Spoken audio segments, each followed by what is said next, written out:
Le sens et repères d'aujourd'hui va porter sur la notion d'objectif. J'introduirai mon propos par cette phrase qu'on attribue à Frédéric Dard, le papa de San Antonio.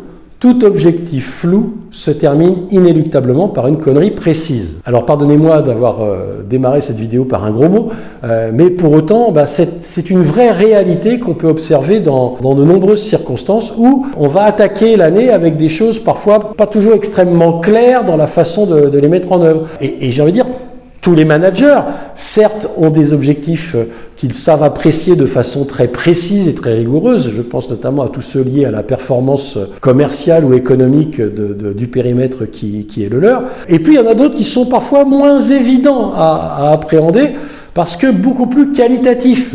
Du style renforcer l'esprit d'équipe au sein de ton unité, améliorer la coopération entre deux services, et que sais-je. Donc là, on va plus parler d'objectifs éminemment qualitatifs. Mais fondamentalement, comment apprécier la réalité de la bonne tenue et du travail mené pour concourir à ces objectifs. Et j'aimerais vous partager quelques acronymes que vous pouvez rencontrer régulièrement lorsqu'on parle des objectifs. Le premier, est sans doute le plus connu, la notion de Smart Objectives. Smart Objectives ont été inventés non pas par des consultants, mais par Philips, le groupe Philips, pour la conduite des missions qu'ils pouvaient confier aux collaborateurs ou dans les groupes projets. Smart, S-M-A-R-T, correspondant pour chaque lettre à un mot bien particulier pour pouvoir smartifier les objectifs de chacun des collaborateurs. Alors, première dimension de l'objectif, le S, c'est qu'un objectif doit être spécifique. Il doit correspondre à quelque chose d'extrêmement bien précis, bien décodé, pour pouvoir permettre à la personne qui va le concourir de savoir si chacune des actions qu'il peut faire rentre bien dans le cadre de cet objectif. La deuxième lettre, M, pour mesurable, qui va être les éléments qui vont savoir si effectivement on avance bien au bon rythme pour être sur le bon point d'atterrissage attendu en fin d'année. Et là, vous voyez que c'est souvent sur les objectifs qualitatifs l'élément qui va poser le plus de problèmes, parce que qu'est-ce qu'on va prendre comme élément de mesure? Et pour tous les objectifs qualitatifs que vous pouvez avoir ou confier à vos collaborateurs, ce qui va être important, c'est d'y associer des critères et ou des indicateurs qui, eux, peuvent être plus facilement mesurés et rendre concret l'objectif.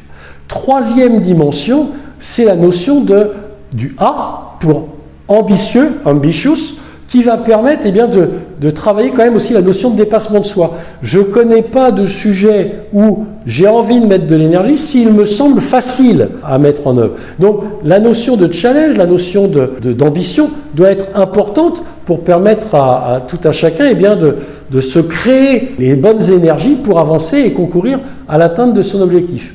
C'est là où va entrer en ligne de compte la lettre R pour réaliste, réalistique. Parce que si c'est ambitieux mais que c'est pas réaliste, je vais perdre en énergie parce que je me dis c'est pas la peine d'y aller, c'est impossible de l'atteindre, donc on se mobilisera pas. Et la combinaison entre l'ambition pour créer l'effet challengeant et le réalisme, parce que c'est ce qui va faire qu'on se dit cet objectif, je peux l'atteindre, est un bon combo pour pouvoir travailler et concourir à nos objectifs. Enfin, la dernière dimension, c'est le temps, une fixation de temporalité, time bounded en anglais. Il faut une échéance temporelle qui fait que à quel moment on va arrêter le compteur, à quel moment on va se remettre à zéro et surtout à quel moment on va bilanter l'action par rapport à cet objectif. Donc notre capacité à faire des objectifs SMART, c'est probablement un des meilleurs outils que nous pouvons avoir. Alors après, il y a un autre outil que j'aimerais vous partager qui est peut-être moins connu, c'est le LSD. Non pas la substance prohibée du Lucy in the Sky with Diamonds chez Beatles, non. Le LSD, c'est un concept qui a été développé par Oscar Goncalves. Oscar Goncalves est un psychologue portugais et les consultants se font parfois eux-mêmes accompagner par des consultants. Et Oscar est également consultant. Et il y a de nombreuses années, j'étais avec plus d'une centaine de mes collègues. Nous étions dans le Chott El Djerif, le désert tunisien, là où a été tournée les scènes de la guerre des étoiles sur la planète Tatooine, pour les amoureux de Heroic Fantasy. Et Oscar, qui est un garçon plutôt costaud, est également marathonien. C'est-à-dire qu'il n'a pas du tout l'allure du marathonien classique. Dans le cadre de son travail, il s'est intéressé aux Ironman, aux triathlètes, aux sportifs de l'extrême, en s'interrogeant sur mais quel est le ressort motivationnel qui fait que là où tout être normalement constitué devrait se dire non, c'est même pas la peine d'y aller, ça va être trop long, trop compliqué, trop dur, eh bien des personnes parviennent à se transcender pour courir 42 km, pour faire la diagonale des volcans à La Réunion, bref, de faire des efforts qui peuvent sembler surhumains. Et il en a sorti le principe du LSD. Plus la distance à parcourir est, elle, longue, plus il faut y aller slowly, lentement, et plus il faut dissociate, découper en sous-objectifs l'objectif, pour le ramener à la mesure humaine. Ça veut dire quoi? Ça veut dire que si vous dites à un commercial, tu as 1 million à signer cette année, ça peut lui sembler monstrueux. Si on ramène l'année à peu près 10 mois, ça fait plus que 100 000 euros par mois. Si on le ramène à la semaine, ça fait plus que 25 000 euros par semaine à signer. Bref, vous le comprenez, en le subdivisant en sous-objectifs et en le ramenant à la taille de l'œil humain, eh bien, ça le rend beaucoup plus facile, beaucoup plus acceptable et parfois donc beaucoup plus facile à atteindre et à réaliser. Alors, pensez-y dans la mise en place de vos objectifs pour 2025, à la fois à être extrêmement smart dans la façon dont vous allez les exprimer et les structurer, et puis à ne pas négliger l'intérêt du LSD pour pouvoir peut-être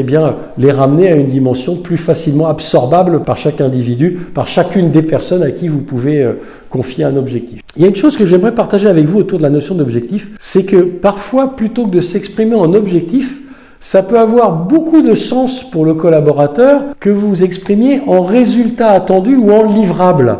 Et savoir s'exprimer en résultat attendu ou en livrable, c'est aussi ce qui va nous rapprocher du bon de commande réel attendu. Parfois, dans un objectif, on peut avoir tendance, en fonction de qui nous sommes, à rajouter des éléments qui nous sont propres. Un manager qui est très soucieux du respect des procédures ou très soucieux de la qualité peut avoir tendance à augmenter son niveau d'exigence, alors là même que ce n'est pas nécessairement le bon de commande. Donc, savoir s'exprimer en résultat attendu ou en livrable est souvent aussi un bon moyen pour pouvoir remonter l'objectif ensuite et de le laisser au bon niveau d'exigence pour permettre aux collaborateurs d'avancer sereinement dans sa poursuite et dans sa réalisation. Il y a un élément fondamental que chaque manager ne doit pas négliger dans sa fixation d'objectifs, c'est les modalités de l'accompagnement. Les Anglais disent « You get what you inspect, not what you expect ». Autrement dit, vous obtenez ce que vous contrôlez et suivez plutôt que ce que vous espérez.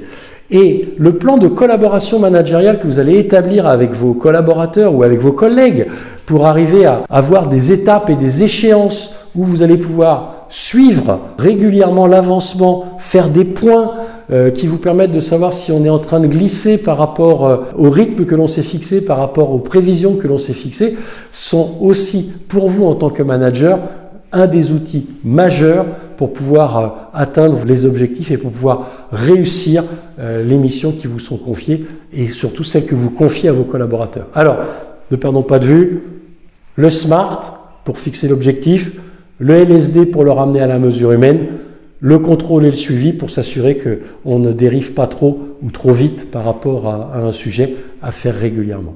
Je vous souhaite une excellente réflexion et surtout une bonne construction des plans d'action et des objectifs pour 2025.